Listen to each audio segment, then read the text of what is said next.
Hello and welcome to EV Car Share. So today we are off to Scotland. So from Peterborough, usual starting place. Today I'm in the car park of Costa Coffee. So I'm going to start at Costa in Hampton, if anybody knows where that is. And we're heading up to Stirling in Scotland. So it's over 300 miles. It's, according to Google Maps, takes about 6 hours. So we'll see how that compares in an EV, of course. I have 100% on my battery, obviously. Well, near enough. I've driven from home to here, so be a little bit below that, but there you go. And yeah, so it's a big one today. It's a big long one. As I say, none of these drives are ever for the sake of the show. These are ones I'll be doing anyway. So these are an insight into how I drive with my car, unaffected by the fact that I'm doing a show. I'm not doing any special drives to anywhere far away because of, well, just for the sake of it, not to test it out or try it or anything like that. This is my drive. So you get to spend some time. Come with me, see what happens. So on the way up, I'm not going to drive this all in one go. Again, this isn't because I'm driving an EV or because I'm making a show. This is because I am a great fan of cycling. You can see I've got the t-shirt on. I've got some cycling gear underneath as well.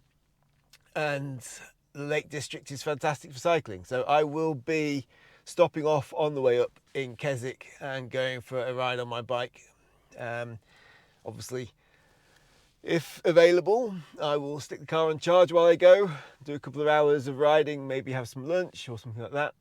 And yeah, as I say, nothing that I wouldn't have done if I was driving a petrol car, because that's what I'm showing. I'm showing how life is like with an EV based on what I would normally do if I hadn't got an EV.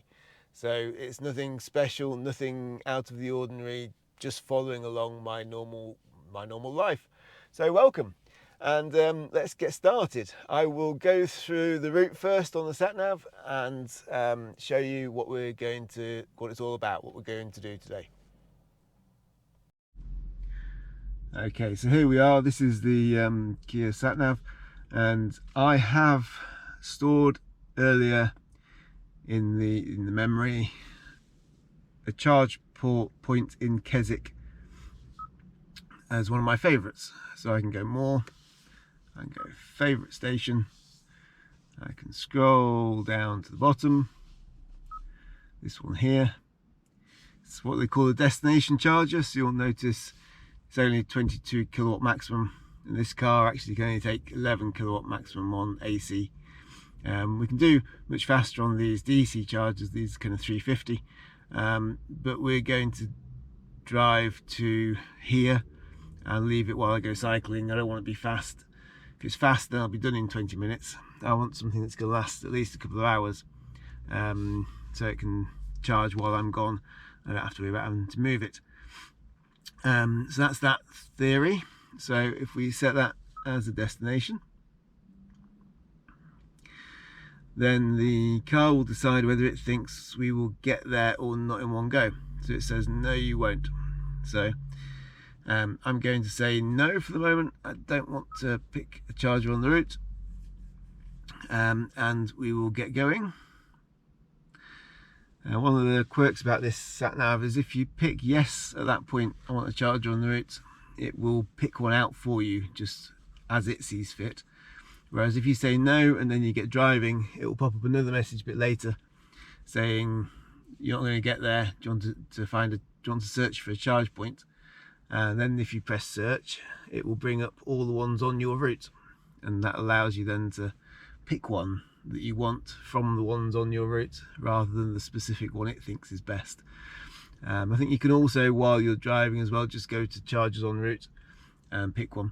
So what I'm planning on doing is north of Leeds, So you can see here we have Leeds before it heads across the country. So while we're still heading up, there are several points up there. There's Wetherby services, there is Leeming Bar services, and there is Scotch Corner services. They've all got Gridserves.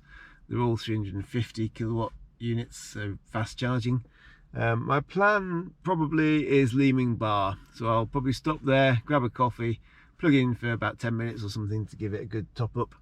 That will then give me plenty of charge to get across to Keswick, and then I'll go for my ride on my bike and leave it charging slowly while I'm riding. That will give it just an extra top up, and hopefully that will be enough then to get me all the way up to Stirling in Scotland. So that's the plan. So let's see how this goes.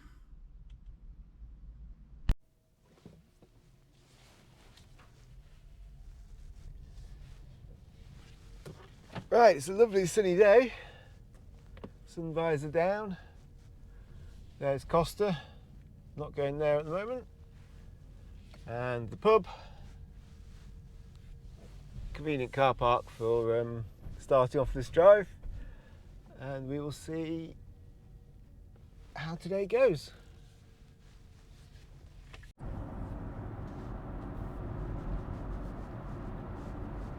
Right, so I cleared the traffic, cleared the traffic jam, got around the roundabout, down onto this road here around the south side of Peterborough.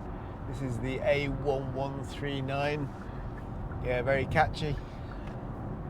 But that's what you get with some of these major A roads, major ones, the major minor ones. I think you know what I'm talking about. So it's a minor A road, doesn't really go anywhere, but it's a major route around here, and it's got 3 lanes and loads of traffic. And of course speed cameras, because speed cameras are everywhere these days. So they seem to be a requirement. You build a road, you need to put a speed camera on it, at least 2 or 3 maybe. And past goes Mr. MG5. Hello, fellow EV. I looked at the MG5 when I looked for this car. Significantly less expensive, which obviously was a real benefit, but nowhere near the speed of charging when on the road. So today, when I can stop and charge at Leeming Bar for 10-15 minutes while I grab a quick coffee and get back on my way, I would be waiting probably twice as long if I was driving the MG5. Also, although it had a big boot space and was an estate car rather than an SUV, I prefer more of an estate car style. The boot space, it didn't have a level boot, didn't have a level entry into the boot. So when you put heavy stuff into the boot, particularly having to drop it down into a lower section, I think you know what I mean, don't you? Dropping it into the boot and then having to lift it back out over the lip is a bit of a pain, and that was a no-go.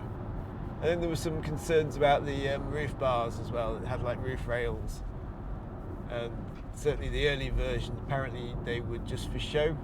They didn't have any load carrying capability, which obviously makes them fairly pointless.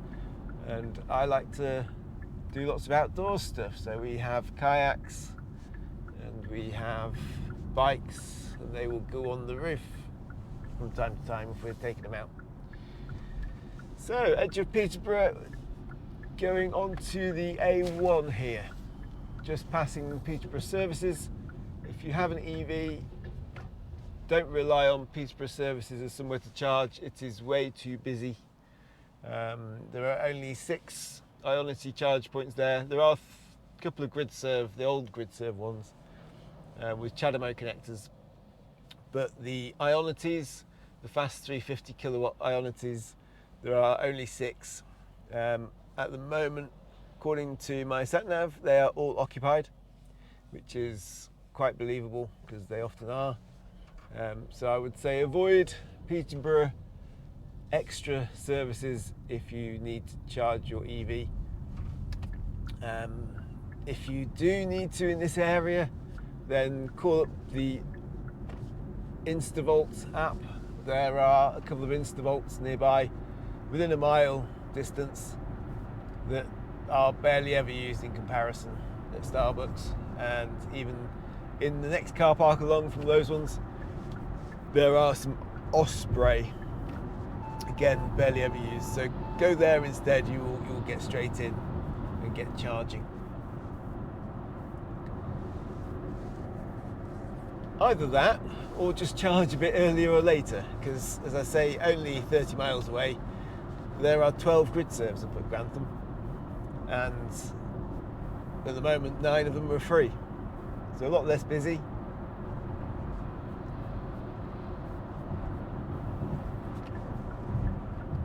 Because all these charge points are interactive with the internet and cloud-based services, there really should be no need to arrive at a full set of charge points and then go, oh, I've got to wait. Because really, you should be able to know ahead of time that they're going to be full,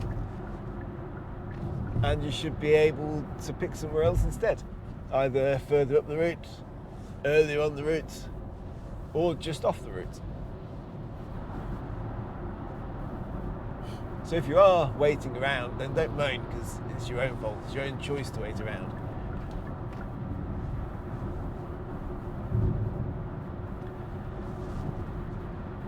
So we're on the way. After that long queue, my time of arrival at my first charge point is now 10:51 a.m. So at Leeming Bar I should be getting there 10:51 with 33% battery according to my sat nav.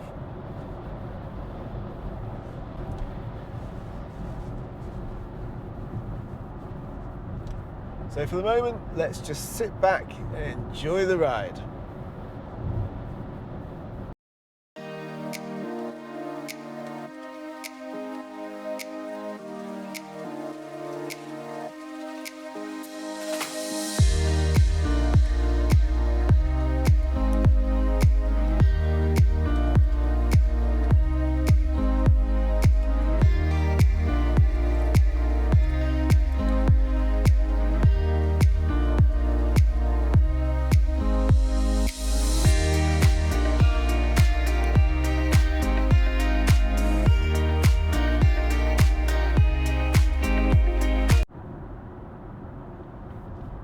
Right, quick update. So 90 miles into the day's journey, almost 2 hours of driving. Yeah, 90 miles, 2 hours, not great, but I got stuck in traffic leaving Peterborough roadworks. You can't do anything about roadworks and morning traffic. It's what happens. And as you can see from current situation, travelling on a 2-lane dual carriageway with lorries overtaking lorries, as they do. Sometimes you get to travel at 50, 60 mile an hour, and that's out of your hands. You don't get to do it by choice, you just have to do it because that's what the traffic's doing. Obviously now that lorry's pulled in, Jaguar's pulling away, guy in front of him can't see what he's driving, but there's a car ahead. He's accelerating too, and we're back up to 70. And we're on our way, but it's not 70 all the way. It's never going to be. Nobody's ever going to calculate their journey time based on their cruising speed times distance. It's just not going to happen. Or distance divided by cruising speed, I guess, isn't it? There's no times. Anyway, so 90 miles done at an average of 3.6 miles per kilowatt hour, almost 2 hours.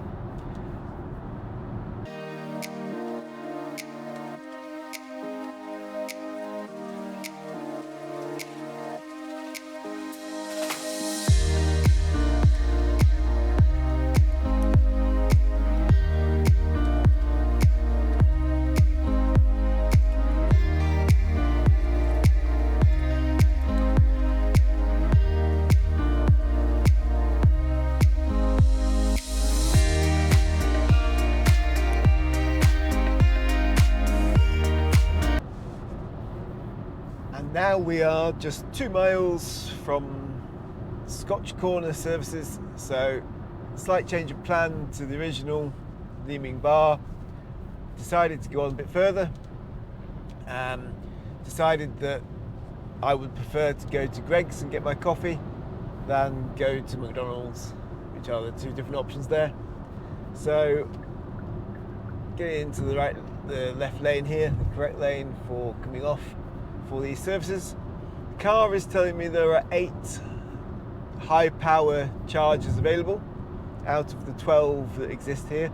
So that's 4 people there charging 8 available charge points. So it'll be interesting to see how that marries up on the ground compared to what the car says. I've done 3 hours and 3 minutes of driving, covering almost 160 miles, 156 at 3.6 miles per kilowatt hour. So yeah, not bad for a first stint. As I say, this is a splash and dash kind of stop, volt and bolt if you prefer. So I'm stopping to put in as much energy as the car will take in the time it takes me to do what I want to do, which is go to the toilet, get my coffee and my sausage roll, and then I'll be back on my way. So I'm not staying here long. Scotch Corner rest area, there you go, that's where I'm going. So we'll see how that goes. So let's see if we can find these charge points.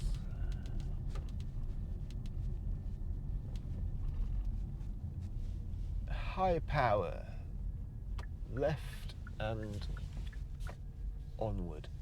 So those are the low power ones. There's actually a car, a van in those there. So that's not reading correctly because I'm getting the reading that there's 3 available. And then these ones at the end are the high power ones I'm looking for. And I'm being told there are 4 in use and I can see 6 cars. So that's not coming through correctly. Either that or some of these have finished and haven't moved their car onward, which is possible. These things happen. But there are plenty of spaces for me, which is good. So I will reverse into this end bay. I like an end bay, it gives me a little bit more space. And there we go, so I will get myself charged, or not charged, but I'll get some charge in and I'll go and get myself a coffee and a sausage roll. Right, been to Greggs, been to the toilet, got my coffee, had a sausage roll. I've eaten the sausage roll, still got my coffee here. Car is up to 70%, so I put a limit on 70%. So if I forgot or got waylaid, it wouldn't charge too much. I don't want to spend too much money on the 79 pence per kilowatt hour chargers. And it's great having them here, but they are quite expensive. And I can get cheaper in Scotland, and I can get cheaper when I stop for my lunchtime cycle ride at Keswick. So didn't want to charge too much, so it stopped. I've pulled forward away from the bays so that I'm not taking up a space that other people need. But I'm still in the car park here at Scotch Corner Services, and we have 70%, and I'm going to get going again. Next stop, Keswick, once we get over the hills, which are actually really beautiful. And because it's not too cloudy, it's a bit of sunshine, hopefully you'll be able to get to see some of the North Pennines, which is beautiful. So keep listening, keep watching, and we will carry on the journey.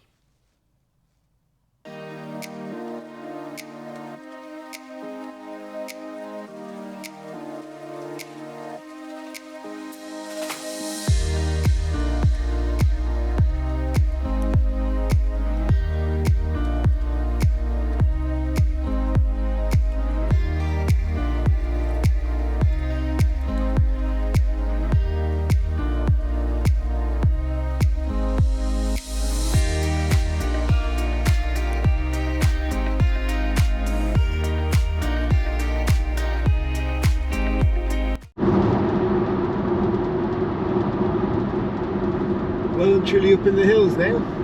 I can see blue sky behind me in my mirrors, but unfortunately a bit cloudy up here. I guess as I've driven up into the clouds, or we've driven up into the clouds, we've literally done that, gone up into the clouds. So a bit rainy on the windscreen. It's not really rain, it's more kind of just driving through mist. But hopefully you can enjoy the scenery. Certainly off to the left there I can see the countryside falling away from the top of these hills. Little rivers and stone walls.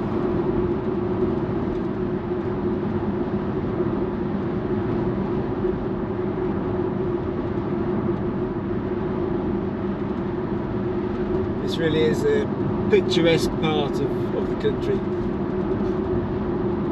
Also, if you're not driving through it on a major trunk road, but hey, there we go. Some of the old farmhouses from back when this was probably just a small road, barely more than a track. Back in times gone by.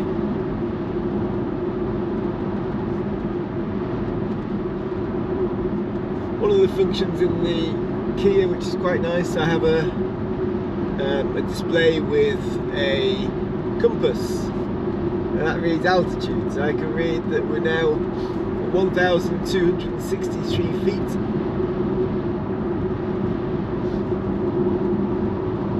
It's still climbing.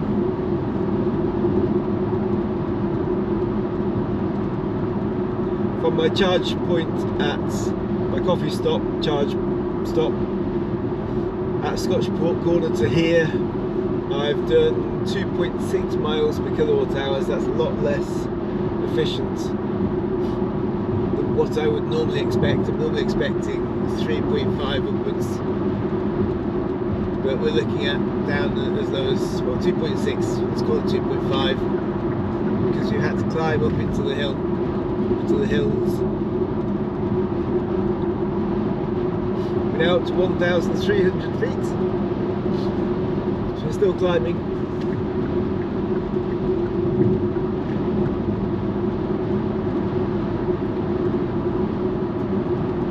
I'm hoping that the scenery comes out just as well on the camera as it does in real life, although obviously cameras are never quite as good as real life.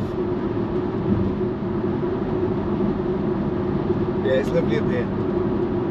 Even better on a nice sunny day. But unfortunately we've got a bit of cloud instead. Okay, we didn't quite make 1,500 feet, but we're pretty much there. We're now heading over the other side, because we've now dropped to 1,332 feet.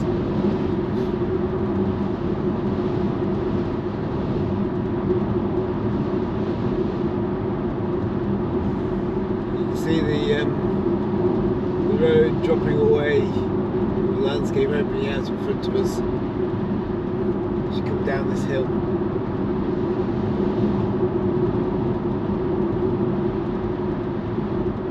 Some fantastic views. Even with this low cloud, it's still a fantastic view. Just not quite as good as it would be in clear blue skies.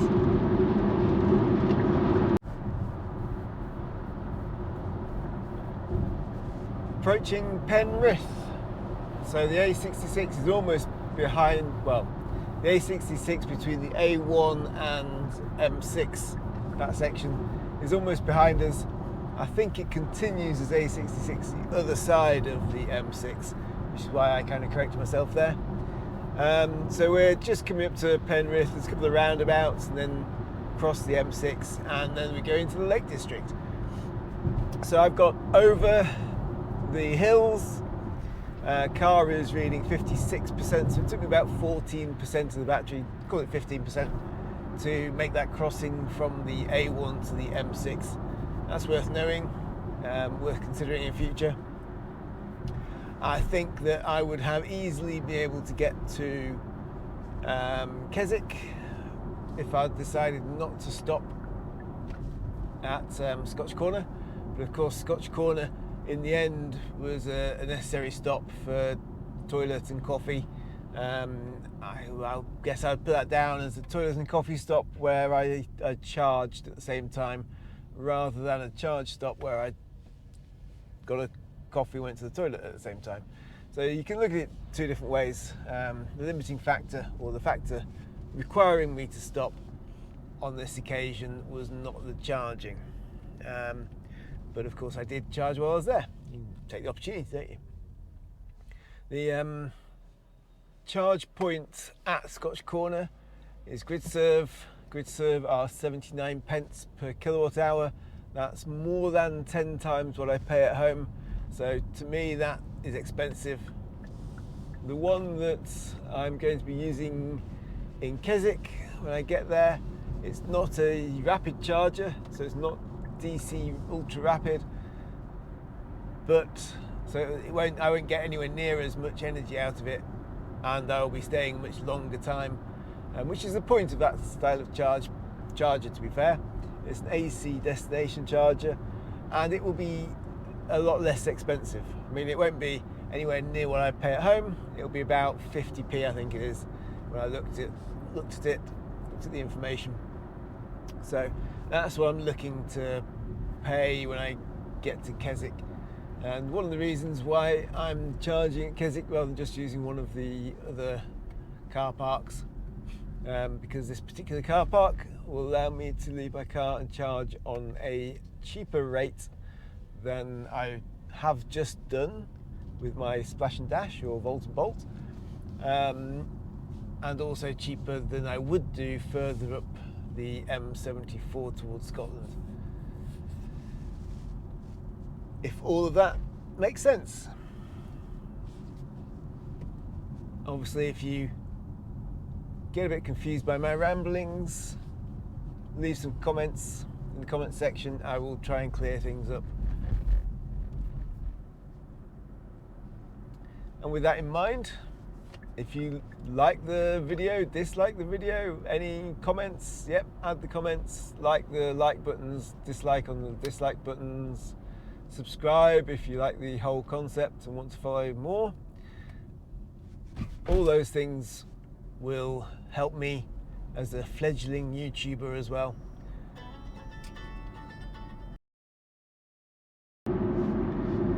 Currently 11 miles from Keswick in the Lake District.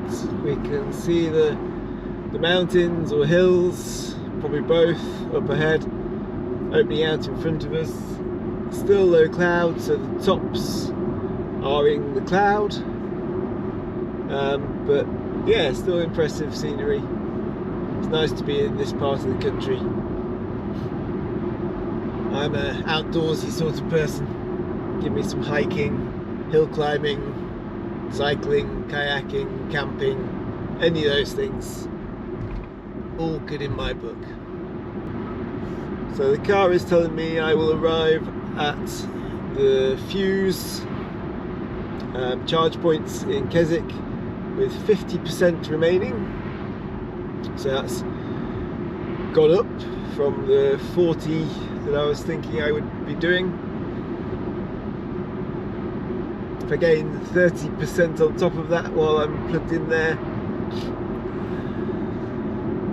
it's an estimate, and that will take me up to 80% for then my trip up to Stirling. Hopefully Lake District to Stirling I can do with 80% of my battery capacity. We will see. That's a nice view. Yeah, I like that.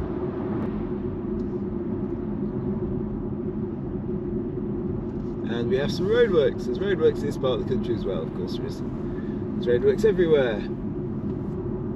Fortunately, they've gone green for me, which is nice. No stopping there. Mr. Green Light.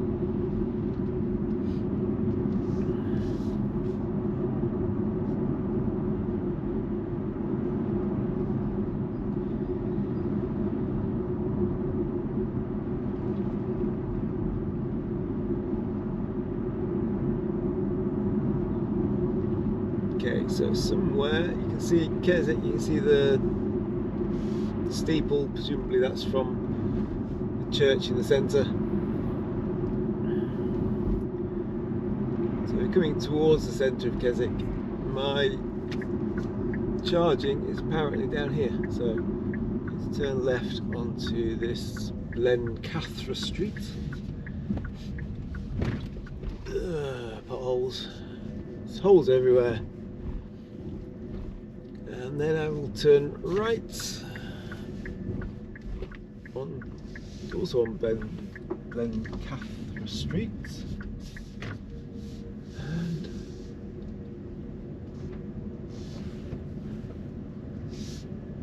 let's see if I can find this charge point. Skiddaw Street to the left, that's the one, it's on Skiddaw Street. That's where the car's sending me.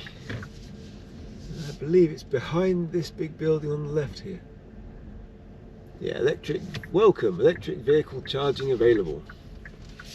Here's what it says. Thank you. There we go, welcome, permit parking only. So I need to get a permit. And of course, because these charge points are AC charge points, I need to provide my own cable.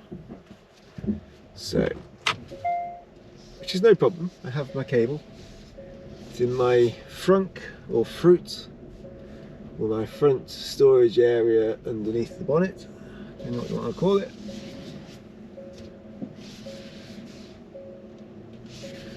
I prefer to call it bonnet storage, I think, rather than fruit or a frunk. They're both silly words.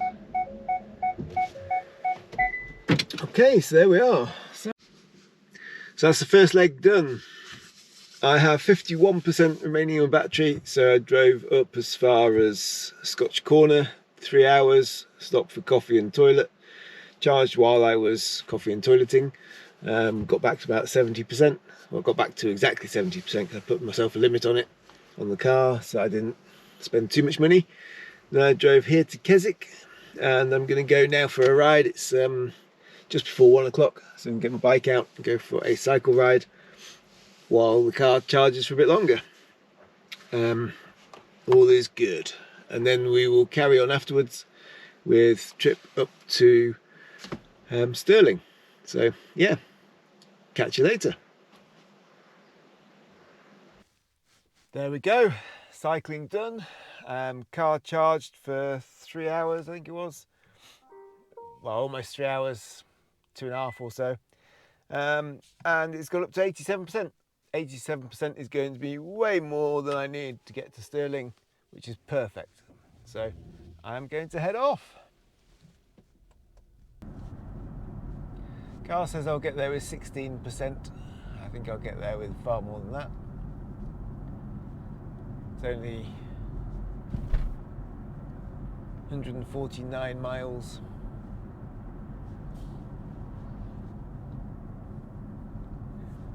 I've got 249 miles in the battery according to the rangeometer. I'm going up into Scotland, so it is going to be quite hilly in places.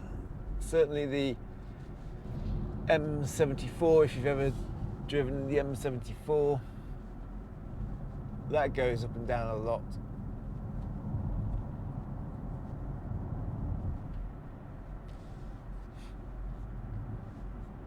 So I can see efficiency may not be perfect, but it is 13 degrees. I mean, we've got good temperature.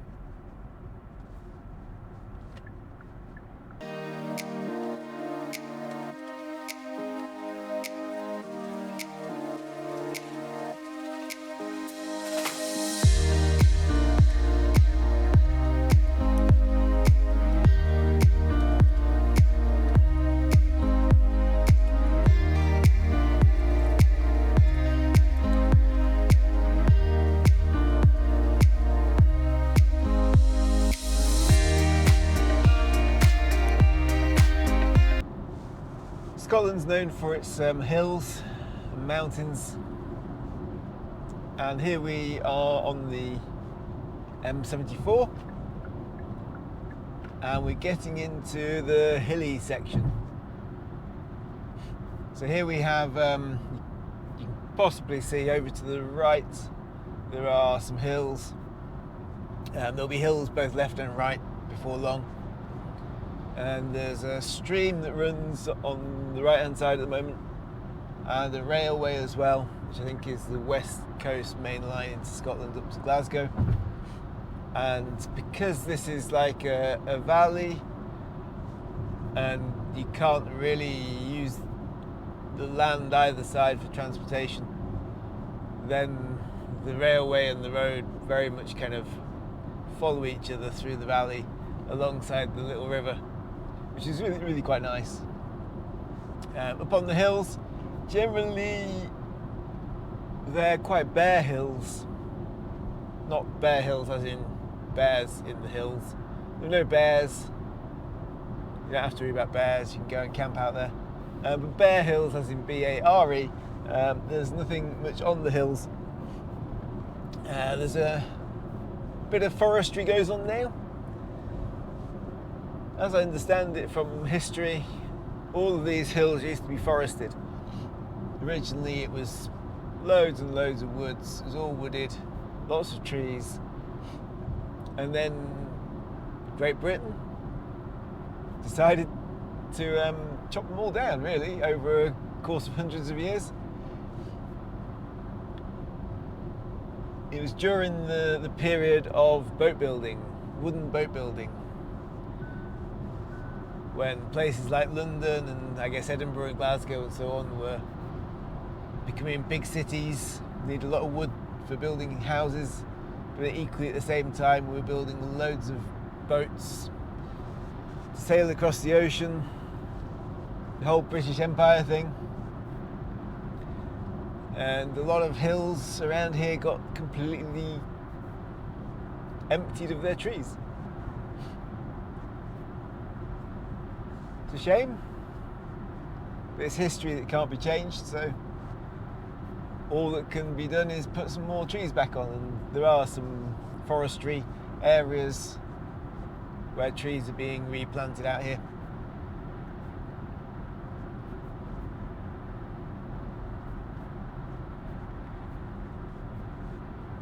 But for me and my drive today, it's just hilliness leads to slightly lower efficiency, I guess, slightly more energy consumption. According to my sat-nav system, I'm predicted to get to Stirling, to my hotel, with 27% remaining in the battery, so that's well up from when I left Keswick. So it looks like it's not going to be a problem. I've got loads to spare. All is good.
And that's the picturesque part of the M74 between Carlisle and Glasgow is where the road goes, but that section there is running a particular part of the road that cuts through the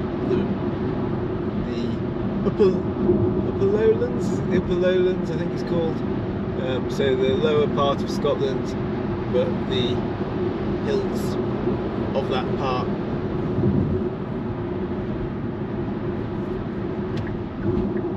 Hopefully you agree it's a impressive scenery. It's an impressive route to take. One worth catching on camera and showing to the world.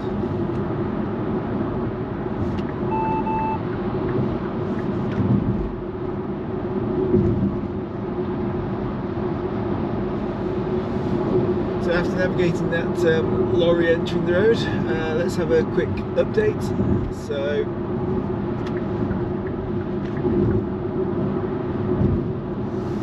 sat nav is now telling me we will arrive at the hotel with 31%. So although we've been going over some hills and stuff, we've not really lost any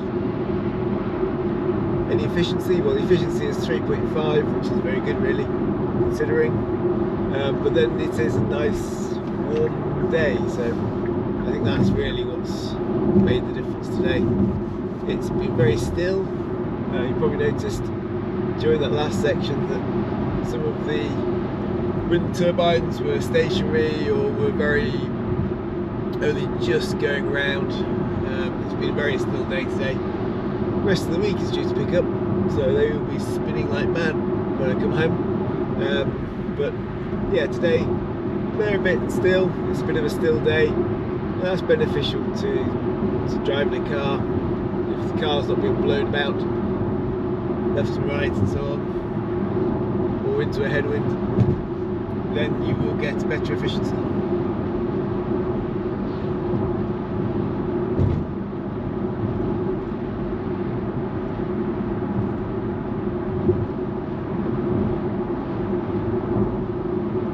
So all is well with the journey really.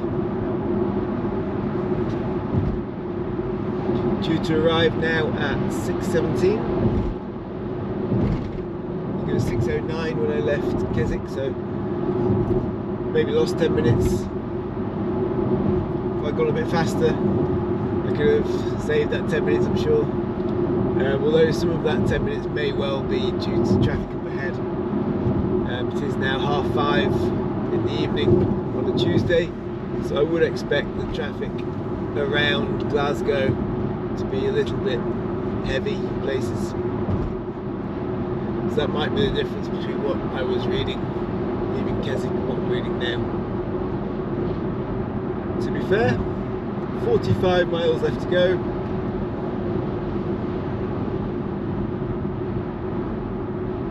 All good.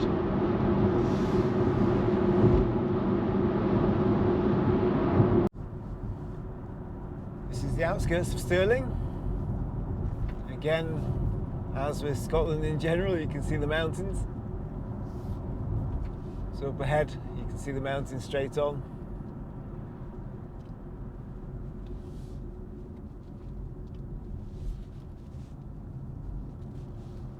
Obviously, I'm not staying up in the mountains. I'm heading to my hotel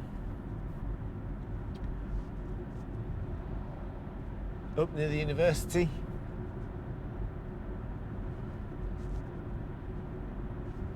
Estimated time of arrival at 6:18, and estimated percentage remaining in the battery 36. So all to plan really. Everything has gone smoothly.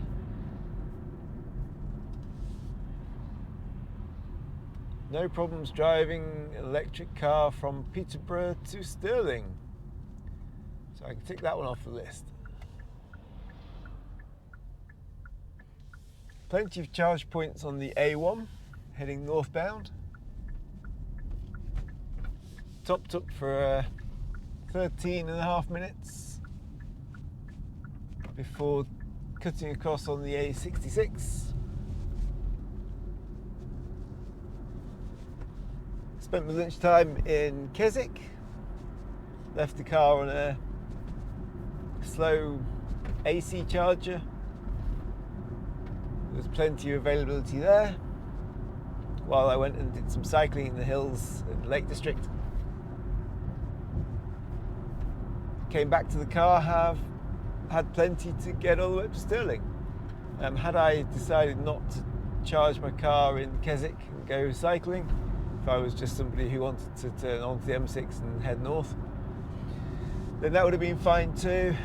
There was a problem at one of the services. The signs overhead said HGV fuel only, and the apple green chargers there, the 12 apple green chargers, were, according to my sat nav, not available. They were out of order. Presumably that's because not because they're actually out of order, but because the services were having some sort of a problem. Maybe the area of the services where they are, and also where the main petrol station is, was closed, hence HGV fuel only.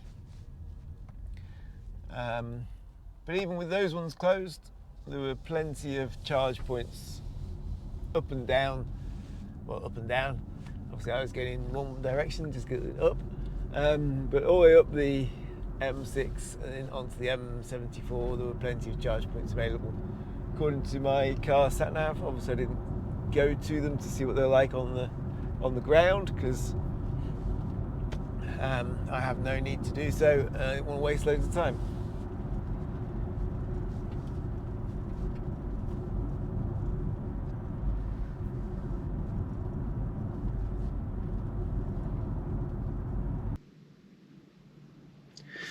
So there we go. We're at Stirling. We're at the hotel, at the Stirling Court Hotel on the university campus. This is where I'm staying tonight. We've got 2 days, tomorrow, which is Wednesday, and Thursday with a customer, and I'll be returning back on Friday. I don't know if I'll record anything on Friday or not. I'll decide probably on the day. So we will see.